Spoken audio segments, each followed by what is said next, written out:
Making news this week, community anger over the Royal Highway extension. The Ryan Marron Foundation receives new sponsorship. How Sattler has an exclusive interview. And the International Children's Festival gives Canadian kids a reason to smile. This is the Evening News with Ivan Leung and Danielle Staniskov. Good evening. Coburn residents were angered this week after the federal and state government announced they will invest $1.6 billion into the Royal Highway extension.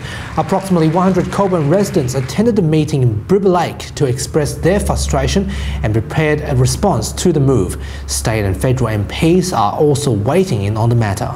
It's also important to send the message to any potential developers out there that if they do decide to try to put up a partnership with the government, that we will be really active in making sure that they understand that it's going to be a very, very difficult and risky proposition.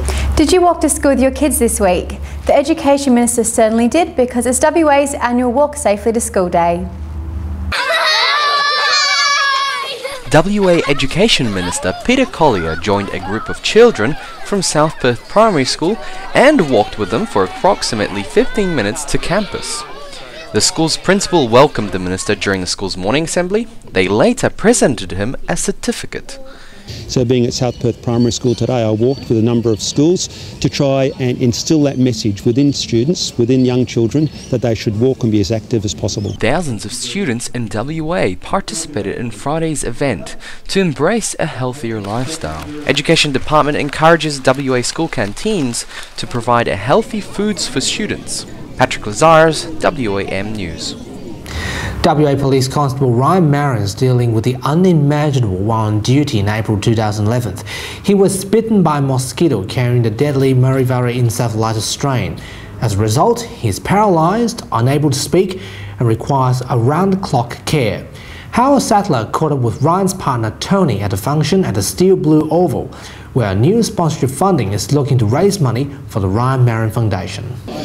Steel Blue as an organisation got together and felt, how can we help out not only Ryan but all our servicemen and women on the front line that get injured, get ill through unforeseen circumstances. And one, it's great that they've done that to raise the awareness, raise much needed funds, because they don't have workers' compensation.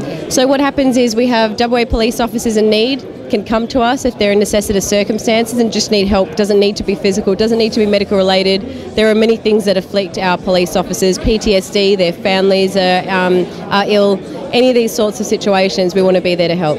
Why do we need the Ryan Marron Foundation? Don't they have workers' compensation? No, unfortunately, WA police officers don't have workers' compensation, and Ryan and I know, from first-hand experience how there is a gap, and we're trying to fill that gap, and we want to make sure that all our officers are covered. I can ask you what you think about that. No workers' compensation for the public servants who have probably got the most dangerous job in their state.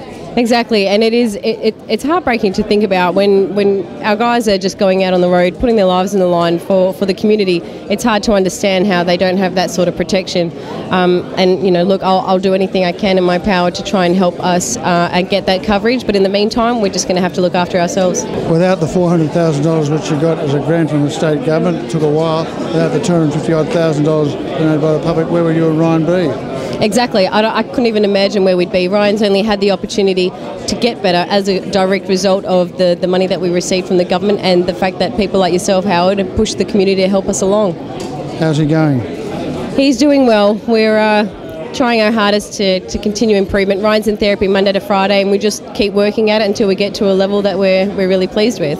And the commitment is huge, isn't it? It is. I mean, you manage and you juggle things as you can, but this being a priority for the both of us allows us to have a purpose in giving back to our brothers and sisters who need our help, who helped us when we needed it, and we just can't possibly disregard them. We need to think of them and help them along. And a footnote to that story, you can learn more about the Ryan Marron Foundation on their website. To other stories, a joyful overseas student camping trip turned into a nightmare after a horrible twist of fate. More than a dozen kids were injured after their bus rolled over in Gidgegannup. Kierath Taplin has a summary from the police headquarters. At 7:40 p.m. on Thursday night, an enjoyable camping trip turned for the worst after the bus, which had 24 passengers on board, mostly international students, hit a speed sign and rolled. It is thought that high speed and foggy conditions were to blame for the accident, and police are thankful that none of the passengers died. At this stage, our advice is that most of the injuries are soft tissue injuries. However, 4 of the adults sustained broken bones to various parts of their body. Major crash investigations have ruled out alcohol as a possible cause of the crash. Kierath, Taplin, Police Headquarters. Have you ever wished to be someone else so you can make this world a better place? In this week's If I'm Serious, Fremantle Mayor Brad Pettitt shared with us who he wished he could be and why.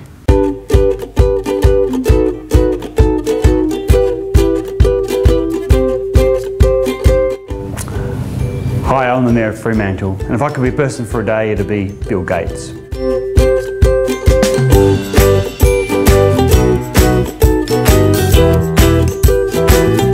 I'd be Bill Gates because he obviously is one of the world's most richest individuals and has started up some great things like the Bill and Melinda Gates Foundation. But his extraordinary wealth, I think, has the ability to actually, used well, change the world and to get us to start to tackle the 2 big problems of the 21st century, the global ones, which is global poverty and climate change.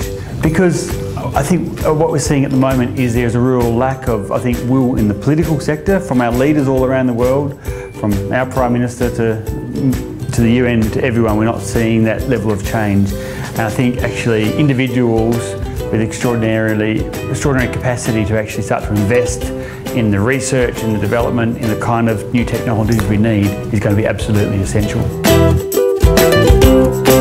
For those children who like to chill out in the summer, the Calgary International Children's Festival becomes a leading place in town for outdoor fun fairs and indoor theatre shows. Canadian correspondent Dustin takes a look. Calgary International Children's Festival was back for its 28th time last Wednesday to Saturday, with various fun activities that aims at sparkling imagination and fostering passion to arts. Indoor shows are certainly part of the highlights. Besides musicals based on mostly novels, Sheldon Cassavant, nominated in 2009 and 2010 as Entertainer of the Year, displayed the magic of magic in his own show. Tickets were sold out quickly, just like most of the other shows. Even if parents aren't willing to pay, kids could still spend their time outdoors, as Olympic Plaza was converted to a large playground. Some listened to Deborah Miller, a well-known local novelist, telling her own fairy tale juggling the jitters inside a well. Others were either playing around or watching concerts by Pettitt and Transit rapper, so as this clever guy. He stand the one-man band, performing with a guitar, hi-hat and drum simultaneously. Did the kids enjoy their time? This can definitely tell the answer. 1, 2, 3! Dustin Low, WAM News. Here's Cahli Samata with this week's top stories in science. Thanks, Ivan and Danielle. A pressure management program in WA is expected to save more than 10 billion litres of water each year. The $120 million program, announced by Water Minister Mia Davies, will work by reducing excessive pressure in water pipes to minimise leaks and breaks and reduce water use. The first area to be targeted in 2014 will be Beckenham, with other suburbs following in the coming years. A new blood test is able to predict whether women experiencing signs of preterm labour will give birth too soon. The research found that the test was able to predict premature birth in 70% of cases. Co-author Craig Pennell said preterm birth occurred in up to 11% of pregnancies globally and is the main cause of death and disease in unborn babies in developed countries. The research teams based in Perth and Toronto plan to further investigate the test, with hopes that it will be more widely available within 5 years. Local university student Damien McPherson has had his research recognised by NASA for its contribution to their James Webb Space Telescope.